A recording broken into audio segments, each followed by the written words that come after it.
Behind the scene.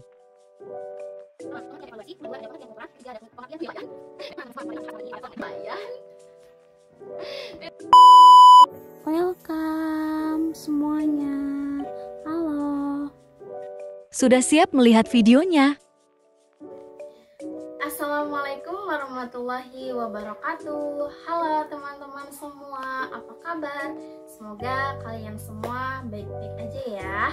Oke, perkenalkan nama saya Tia Sri Mulyati dari kelas 5B PBSI reguler. Di sini saya kuliah di STKIP IASIKA Majalengka. Nah, teman-teman semua, di video kali ini saya akan membahas materi tentang evaluasi pembelajaran bahasa Indonesia yang diampu oleh Ibu Atikah MPD. Nah, untuk materi-materi yang akan kita bahas di video kali ini itu ada pengertian evaluasi, pengertian pengukuran, pengertian penilaian, serta perbedaan di antara ketiganya. Ada lagi prinsip-prinsip penilaian, bentuk-bentuk penilaian, teknik-teknik penilaian, instrumen penilaian, mekanisme penilaian, dan yang terakhir itu ada langkah-langkah pelaksanaan penilaian dan pengelolaan serta pemanfaatan hasil dari penilaian serta pelaporannya. 1. Pengertian evaluasi. Nah, teman-teman, masuk ke materi yang pertama. Itu ada pengertian evaluasi. Evaluasi menurut KBBI adalah penilaian. Nah, evaluasi itu sendiri adalah upaya atau tindakan untuk mengetahui keberhasilan proses dan hasil belajar siswa ataupun mahasiswa. Lalu ada menurut pasal 58 ayat 1 memuat tujuan evaluasi, yaitu untuk memantau proses kemajuan dan perbaikan hasil belajar peserta didik. Lalu ada evaluasi ini berfungsi untuk mengetahui keberhasilan atau besaran tujuan yang telah dicapai. 2. Pengertian penilaian. Oke, lanjut ya. Selanjutnya itu kita membahas tentang pengertian penilaian. Di sini saya mengambil pendapat salah satu ahli yang bernama Sudaryono pada tahun 2014, halaman 8. Beliau berpendapat bahwa penilaian adalah seluruh kegiatan yang di dalamnya mencakup metode dan pengambilan keputusan terhadap peserta didik dalam suatu pembelajaran. 3. Pengertian pengukuran. Oke, lanjut. Yang ketiga itu ada pengertian pengukuran. Di sini saya juga mengambil pendapat salah satu ahli yang bernama Sudaryono pada tahun 2014. Beliau berpendapat bahwa pengukuran adalah suatu deskripsi kuantitatif tentang keadaan suatu hal sebagaimana adanya atau tentang perilaku yang tampak pada seseorang atau tentang prestasi yang diberikan oleh peserta didik. Nah, dapat diartikan bahwa pengukuran adalah kegiatan yang menentukan angka bagi objek yang sistematis. Pengukuran itu dapat berupa mengukur tinggi badan, berat badan, atau lain sebagainya. Perbedaan antara evaluasi penilaian dan pengukuran. Nah, lanjut ya teman-teman. Di sini kita akan membahas tentang perbedaan di antara evaluasi, penilaian, dan juga pengukuran. Tapi di sini saya akan membahas tentang perbedaan di antara evaluasi dan juga penilaian. Nah, untuk penilaian sendiri itu lebih sempit karena apa ya, guys? Karena hanya terpaku pada salah satu komponen seperti hasil belajar peserta didik dan pelaksanaan penilaian juga oleh guru saja. Bisa untuk teman, bisa untuk siapapun itu. Tetapi evaluasi itu lebih luas karena mencakup seluruh komponen, entah itu dari pihak internal maupun eksternal. Internalnya sendiri itu baik siswa, guru, kepala sekolah, atau lain sebagainya. Seperti itu. Tapi untuk lebih luasnya lagi, nanti bisa teman-teman saksikan sendiri ya. Dan kita belajar bareng-bareng. Bentar, ada yang lupa nih. Apa ya? Oh, ini 5 ruang lingkup penilaian. Nah, lanjut ya. Itu juga ada ruang lingkup penilaian. Ruang lingkup penilaian ini ada 3. Yang pertama itu ada penilaian sikap, kedua ada penilaian pengetahuan, ketiga penilaian keterampilan. Nah, untuk penilaian sikap itu lebih kepada penanaman karakter kepada peserta didik itu sendiri. Kedua ada penilaian pengetahuan. Nah, penilaian pengetahuan ini kepada kognitif atau hasil belajar peserta didik itu sendiri. Ketiga ada penilaian keterampilan. Keterampilan ini kepada psikomotorik peserta didik sendiri, misalnya kepada membuat atau menghasilkan sesuatu kerajinan hasil dari peserta didik sendiri. 6. Prinsip-prinsip penilaian. Nah, lanjut ya teman-teman. Kita akan membahas tentang prinsip-prinsip penilaian. Di sini saya mengambil menurut Permendikbud nomor 23 tahun 2016. Bahwasanya prinsip-prinsip penilaian itu ada 9. Yang pertama ada sohih. Sohih di sini artinya itu valid atau harus dilakukan berdasarkan pada data yang mencerminkan kemampuan yang diukur. Lalu yang kedua ada objektif. Objektif ini artinya sesuai prosedur yang ada. Yang ketiga itu adil. Adil di sini berarti kita tidak boleh membedakan suku, ras yang ada. Terus 4 terpadu. Yang kelima terbuka. Terbuka di sini artinya mengetahui acuan dalam penilaian. Yang keenam menyeluruh dan berkesinambungan. Yang ketujuh itu sistematis atau dilakukan secara berencana atau bertahap dalam penilaian. Yang ke-8 itu beracuan. Yang ke-9 akuntabel. Akuntabel di sini diartikan bahwa misalnya penilaian itu bisa dipertanggungjawabkan. 7. Bentuk penilaian. Nah, lanjut ya teman-teman. Kita akan membahas tentang bentuk-bentuk penilaian. Di sini saya mengambil menurut Permendikbud nomor 23 pada tahun 2016. Bahwasanya bentuk-bentuk penilaian itu ada 3. Yang pertama, bentuk penilaian oleh pendidik. Kedua, bentuk penilaian oleh satuan pendidik. Yang ketiga, bentuk penilaian oleh pemerintah. Nah, yang pertama itu penilaian oleh pendidik, artinya dapat berupa ulangan. Ini tujuannya untuk mengetahui keberhasilan tujuan pembelajaran tersebut. Yang kedua ada penilaian oleh satuan pendidikan, itu dapat berupa ujian sekolah. Nah, tujuannya itu untuk memperbaiki mutu pendidikan juga. Yang ketiga ada penilaian oleh pemerintah. Ini dulu masih ada, itu berupa ujian nasional. Nah, tujuannya itu untuk pemetaan program. 8. Teknik penilaian. Nah, lanjut lagi ke ada teknik penilaian. Nah, teknik-teknik penilaian ini ada berbentuk tes dan juga non-tes. Yang pertama itu ada teknik tes, itu ada objektif dan juga subjektif. Nah, untuk tes objektif itu dapat berupa benar salah, menjodohkan, atau multi choice atau pilihan ganda. Terus juga ada tes subjektif, artinya uraian. Nah, uraian ini ada 2, uraian terstruktur dan uraian bebas. Artinya uraian tes esai terstruktur ini itu tes lisan menyempurnakan dan tes melengkapi. Terus juga ada tes esai bebas, artinya butir soal ini mengandung pertanyaan atau tugas yang pengerjaan soal tersebut dilakukan dengan cara mengekspresikan penilaian peserta didik. Terus juga ada tes lisan, ada tes praktik atau unjuk kerja. Nah, unjuk kerja ini berarti peserta didik itu mendemonstrasikan kemahirannya atau menampilkan hasil belajarnya. Ada lagi teknik non-tes ini, ada beberapa. Contohnya yang pertama itu pengamatan partisipatif. Terus juga ada wawancara informal, catatan anekdot, penugasan, ataupun portofolio. 9.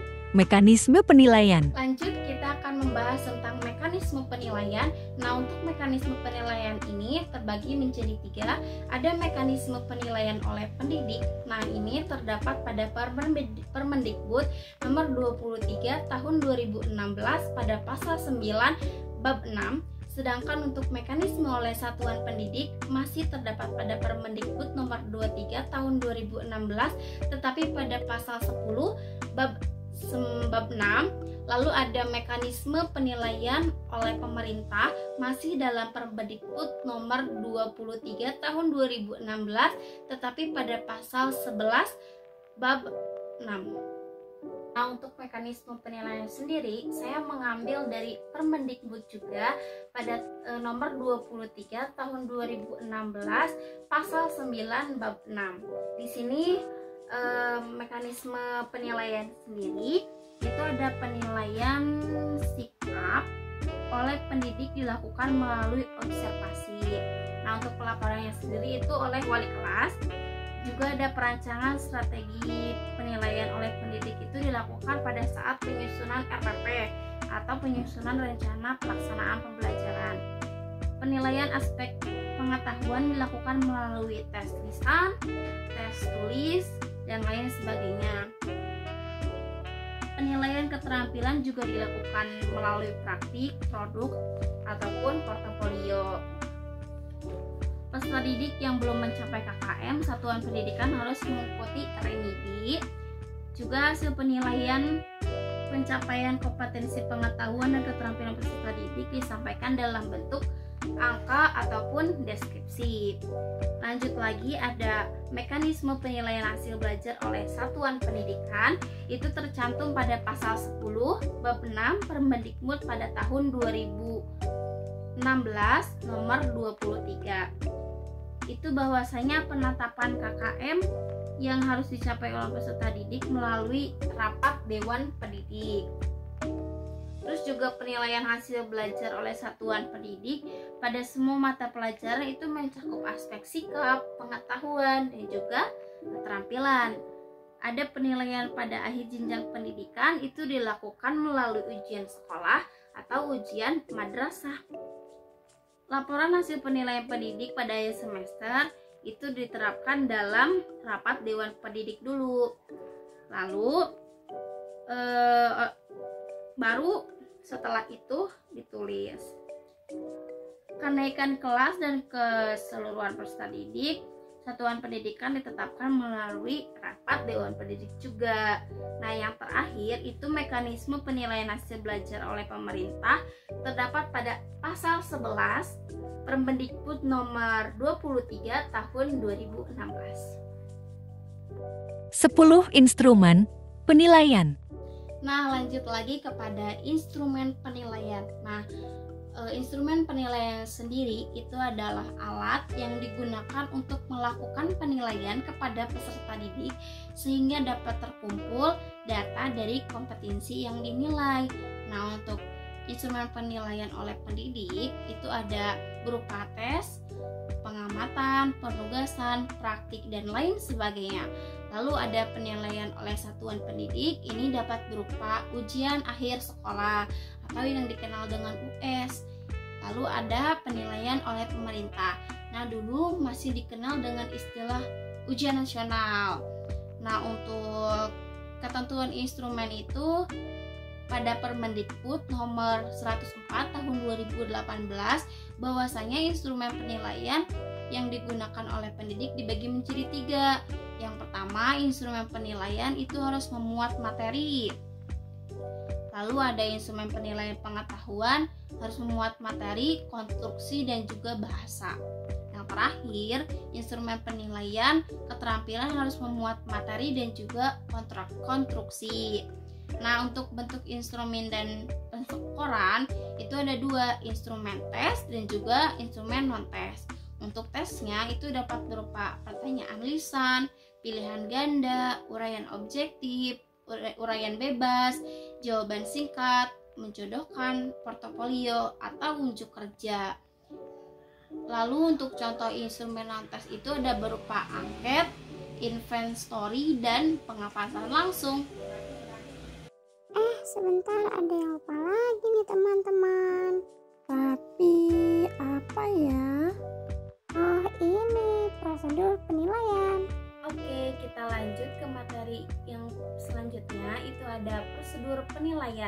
Nah, untuk prosedur penilaian sendiri itu ada 3. Yang pertama penilaian aspek sikap, kedua ada penilaian aspek pengetahuan, ketiga penilaian aspek keterampilan. Nah, untuk penilaian aspek sikap itu ada beberapa tahapan.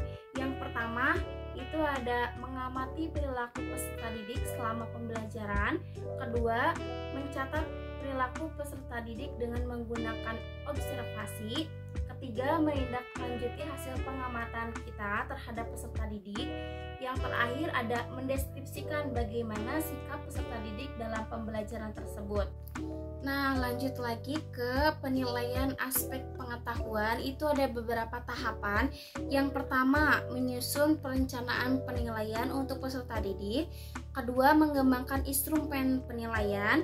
Ketiga, melaksanakan penilaian. Yang keempat, memanfaatkan hasil penilaian. Yang kelima, melaporkan hasil penilaian dalam bentuk angka dari mulai 0 sampai dengan 100. Seperti itu. Nah, selanjutnya itu ada penilaian aspek keterampilan. Ada beberapa tahapan. Yang pertama itu menyusun perencanaan penilaian juga. Kedua, mengembangkan instrumen penilaian. Ketiga, melaksanakan penilaian tersebut. Yang keempat, memanfaatkan hasil penilaian. Dan yang terakhir, melaporkan hasil penilaian dalam bentuk angka dari 0 sampai dengan 100 ataupun deskripsi. 12 langkah-langkah pelaksanaan penilaian. Oke, kita lanjut lagi ke langkah-langkah pelaksanaan penilaian. Ada beberapa tahapan dalam pelaksanaan penilaian ini. Yang pertama, itu ada menyusun rencana atau menetapkan rencana serta tujuan pembelajaran. Nah, di sini menyusun nih mulai. Yang kedua itu ada menentukan teknik penilaian yang tepat. Dari mulai menyusun tahap-tahap evaluasi. Terus yang ketiga ada menyiapkan sarana dan prasarana pendukung. Yang keempat itu ada mengatur jadwal pelaksanaan penilaian. Yang kelima itu hari H pelaksanaannya, berarti mengumpulkan hasil evaluasi belajar peserta didik. Yang keenam itu hasil dari pengumpulan data tersebut dikelola. Dan yang terakhir itu dianalisis lebih lanjut lagi. 13 PAP dan PAN. Oke, kita lanjut lagi ke materi berikutnya. Itu ada materi PAP dan juga PAN. Nah, untuk PAP sendiri itu pengertiannya adalah pendekatan penilaian acuan patokan. Yang keduanya itu ada PAN. Nah, untuk PAN sendiri itu adalah pendekatan penilaian acuan norma. Nah, kita akan mencari perbedaan dari PAP dan juga PAN. Nah, untuk PAP sendiri itu dari segi penilaian. Nah, ini penilaian yang membandingkan hasil belajar siswa dengan suatu patokan atau kriteria yang telah ditentukan sebelumnya. Terus dari segi keberhasilannya juga ditentukan berdasarkan patokan atau kriteria. Untuk batas lulusnya itu bersifat tetap. Untuk keberhasilan siswanya itu dikaitkan pada tingkat penugasan atau kompetensinya. Nah, untuk bentuk kurvanya itu tidak menggunakan kurva normal dan perhitungan statistik. Nah, untuk PAN sendiri itu dari segi penilaiannya itu membandingkan hasil belajar siswa dengan hasil belajar siswa lain dalam kelompoknya. Untuk segi keberhasilannya itu ditentukan oleh posisinya dalam kelompok tertentu. Untuk batas lulusnya sendiri itu masih bisa berubah-ubah. Untuk keberhasilan siswanya tidak dikaitkan pada kualitas siswa atau penguasaan kompetensi. Nah, untuk bentuk kurva itu penilaiannya berdasarkan pada rata-rata dan simpangan baku atau perhitungan statistik. Rumus penilaian PAP. Nah, teman-teman semua, mungkin video kali ini cukup sekian. Jika ada kesalahan, saya memohon maaf yang sebesar-besarnya. Tapi mudah-mudahan lewat video kali ini bisa bermanfaat untuk kalian semua. Dan sebelum video ditutup, ada sebuah pantun. Pantunnya berbunyi begini. Pergi ke pasar membeli tomat, jangan lupa membeli kedong-dong. Mungkin videonya sudah tamat, tapi jangan lupain saya dong. Mungkin cukup sekian video kali ini. Bye-bye semuanya. Wassalamualaikum warahmatullahi wabarakatuh. Thanks for watching.